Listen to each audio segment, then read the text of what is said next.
Am I the asshole for not wanting to take my husband's name because it sounds ridiculous? Hi guys, this is my first post. I'm hoping for some advice and guidance. I, female 32, am due to get married in September to the love of my life, male 35. We have been together for 11 years. For privacy reasons, I won't tell you my current surname, but it is the same as a flower, a beautiful name that I've always been proud of. Not only is it my name, but it's my father's, my grandfather's, my great-grandfather's, and so on. My name is special to me, and I like my name. My first name is Louise. Pretty much everyone calls me Weeze. My husband-to-be's surname is Ruiz. Oh no! He is Spanish and also very proud of his family name. He feels strongly that I should take his name to make us a proper family, and I do understand this, and if it were a different name, I may consider it. But the fact that my name would be Louise Ruiz doesn't sit right with me. I am the whitest white girl you'll ever meet, so having a surname Ruiz just wouldn't suit me. I'm not Spanish. My friends are already picking up on calling me Weeze Ruiz, and I absolutely hate it. I like the name, just not for me. If, and this is a big if, really had to emphasize that, we have children, then of course I will honor my husband and his bloodline and give our children his name, perhaps double-barreled with mine, since mine is such a lovely surname and it would go well with Ruiz. But I sounded like a frog, sorry, but my fiance feels that this would make the nice Louise. Okay, I'm done. I'm sorry, this is just Louise. Okay. Whew. But my fiance feels that this would make the names too long. He doesn't want me to double barrel my name either. He wants my name to be a Ruiz. Would I be the asshole if I stood my ground and refused to change my name? Any advice? Welcome. My AC came on. I'm going to keep talking. Oh my God. Okay, on one hand, I really want this person to change their name so that it's going to be Louise. Just like, what's up? What's your name? Louise Ruiz.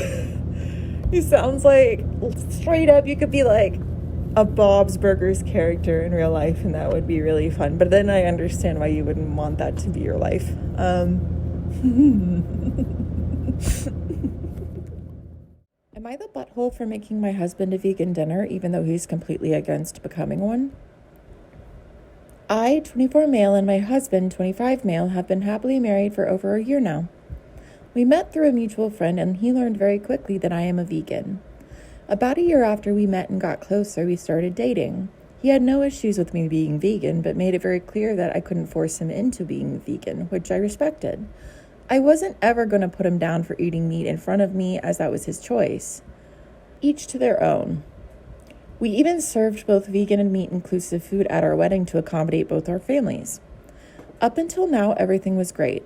However, recently I've been seeing a ton of vegan recipes on my Pinterest and decided I wanted to try making one for dinner. Up until now, everything was great. However, recently I've been seeing a ton of vegan recipes on my Pinterest, and I decided that I wanted to try making one for dinner. We don't usually end up getting to have fancy dinners at home as both of us work full-time, but I found some time today to cook something up. It was a recipe for pulled pork sandwiches, but the pork wasn't actually pork, it was jackfruit. A little interjection, I've had that before, it's so good. Woo!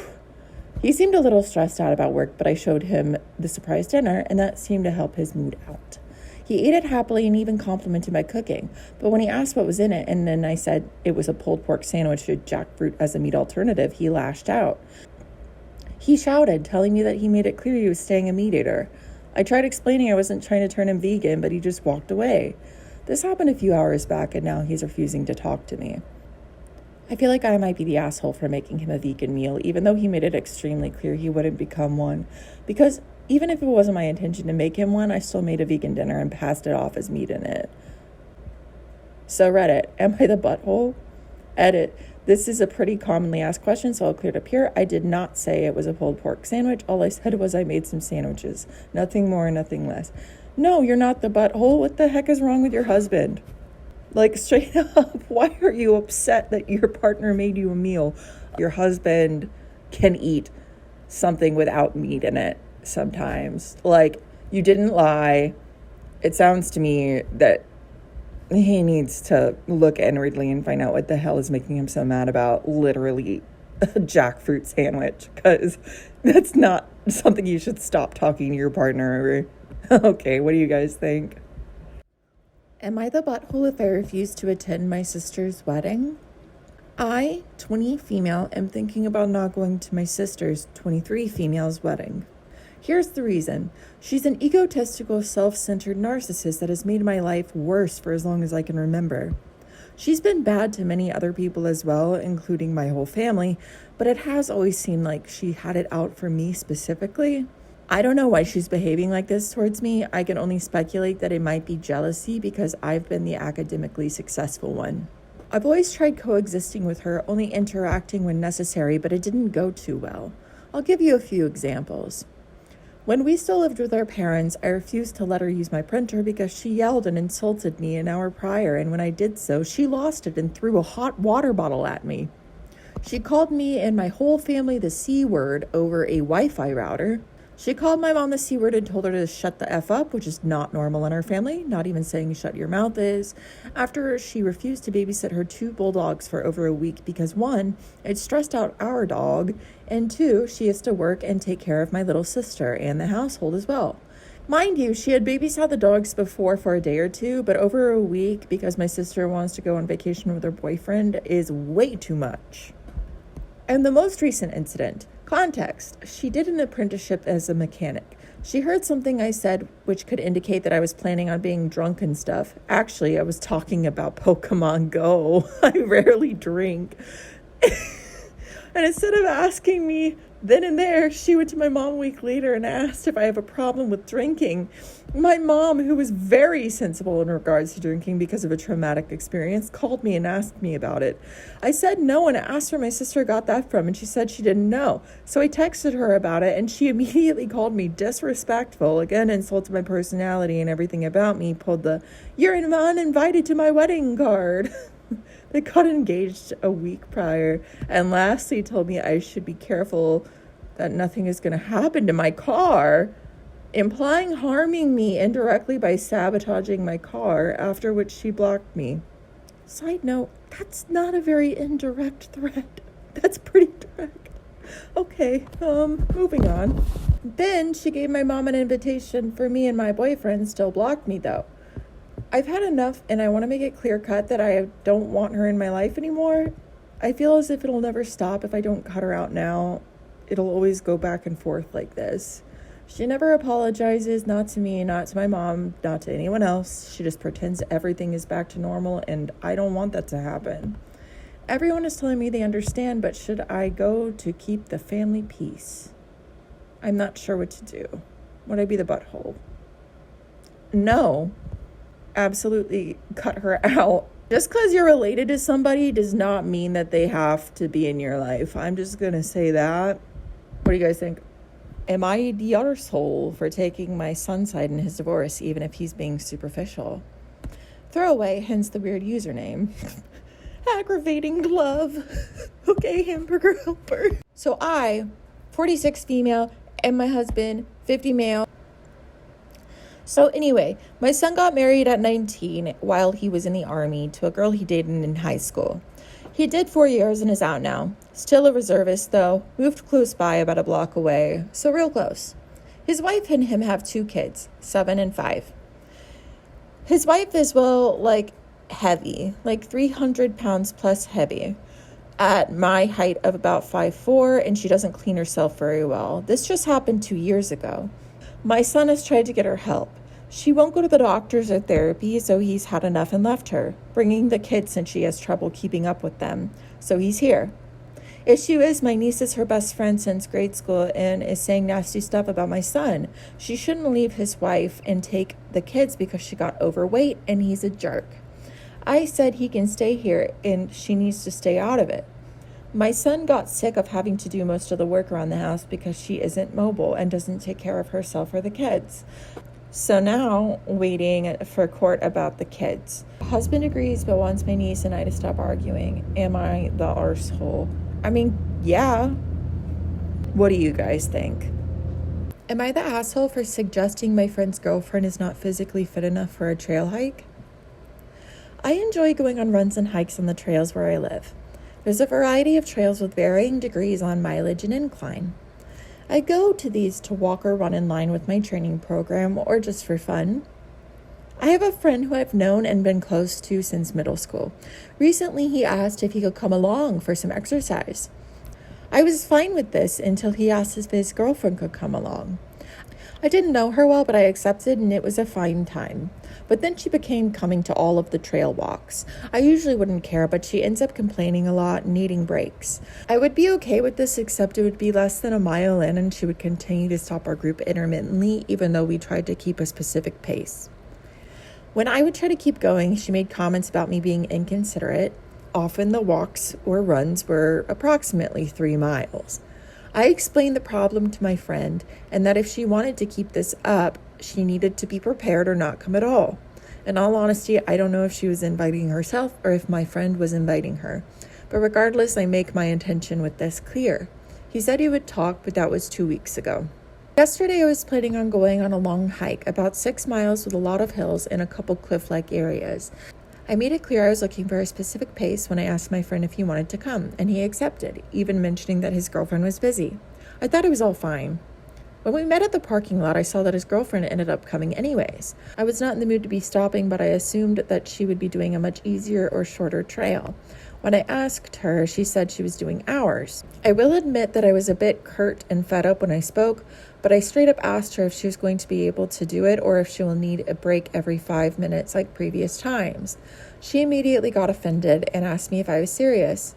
I simply recalled every single time we had a walk in the same group and reaffirmed that I was serious. When my friend looked at me, I asked him if he really thought she could make a full trail when she struggled with a low incline 2.5 mile walk last time. She called me an asshole and went on to sit in their car waiting for my friend, I assume. I just started the trail and my friend followed. He didn't say anything about it except sorry about that, and he turned off his phone. Am I in the wrong for questioning her, or should I have let her come but deal with the consequences? I admit I struggle with being a little too honest at times, but I feel that this time it could be reasonable. I'm not really sure. Okay, this is definitely a morally gray area because it sounds like she is a headstrong person and maybe she wants to do it, like honestly wants to do it, and she isn't listening to her body. Well, I mean, you already admitted that you were curt and fed up when you spoke. Like, apologize for the way it came out, maybe, and maybe just clarify what you meant when you said that to her in your annoyed state. Yeah. I don't know. What do you guys think? Let me know. Am I the asshole for saying that it's not my responsibility to watch my coworkers' kids? The poster is 19 female, coworker female 26, and the kids are 2 boys, 4 and 1. So little kids, oh my God. Okay. I don't want to give too much away since she has a Reddit, but we work in a food service establishment. All of the employees work with the food in the back and then hand it to the customers at the front counter. My coworker can't find a babysitter or daycare 90% of the time, so she takes her kids to work and keeps them in the back. With the food and the ovens, and the stoves. They're really hyperactive kids, so she brings a portable crib and an iPad to keep them occupied. Well, the 4-year-old already knows how to climb in and out when he gets bored and keeps running around the establishment barefoot and bothering customers. Her 1-year-old always tries to do this like his brother and constantly climbs out only to fall face down on the floor. My coworker uses her phone a lot. She goes outside constantly for 15 to 30 minutes to talk on the phone. Then she tells me to watch her kids when she's out. Usually I have no problem doing so if the store is empty since I'm usually in the back anyway. But if it's rush hour and she does this, it's literally impossible for me to do so. Yesterday this happened. She went outside to talk to her boyfriend and left me with her kids, asking me to watch them. But as soon as she left, a family of 5 came in, so I told the kids to stay calm and set them up with a YouTube video while I took their orders. As I'm taking their order, I hear a loud thump. A second later, I hear a scream from the smaller child. I apologize to the family and excuse myself. When I go check on the kids, the baby is again on the floor on his stomach, staring at me crying. I check that he is okay. He is, and I pick him up and finish taking the order with him on the side of my hip. Right then, my coworker walks in and asks what happened. I tell her. She tells me how she asked me to watch them. Then a customer chimes in saying she thought the kid was mine. I said no, and then she tells my coworker that it's not my responsibility to watch her kids since that's not the job I'm getting paid for. Yes. My coworker gets her kid and goes to the back. After a while, the store emptied again, and my coworker started talking about how rude the lady was and how it's just a favor I'm doing for her. I said she's right, though, and before I could even blink, I was getting called all sorts of names. Now she complained about me to our boss, and I'm being lectured about teamwork and empathy. I just simply don't understand when this one-time favor turned into part of my job description. So, am I the asshole? No, you are not the asshole. She's the asshole. Why? What the hell? Oh my God. This almost made me drop my little weird box thing I have that I'm talking into. Yeah, hi guys, you're inside of a foam-lined shoebox right now. That's wild to me. Okay, girl, hell no. Okay, no. Do not put your tiny children in the back of a restaurant where there's hot food equipment everywhere that could kill or maim them, and sharp objects. What are you doing? No, you need to sort out childcare. Sort something out. That is absolutely not okay. This coworker is the asshole, and no, you are not getting paid to take care of that child. Those 2 children. I'm sorry, 2 children. Also, little kids are nasty. Let's be real. They're little germ factories. That's not great to have in a kitchen. That probably is a terrible thing for your health, like a health safety rating, whatever. Oh my God. That blows my mind. What the hell? Hey guys. Okay. I respect your choice to be parents. I think it's beautiful and lovely. Do not get mad when people without kids don't want to raise your kids. It's not our job. You took on that job. You made that choice. We didn't. Okay. Well, y'all let me know what you think. Okay, bye.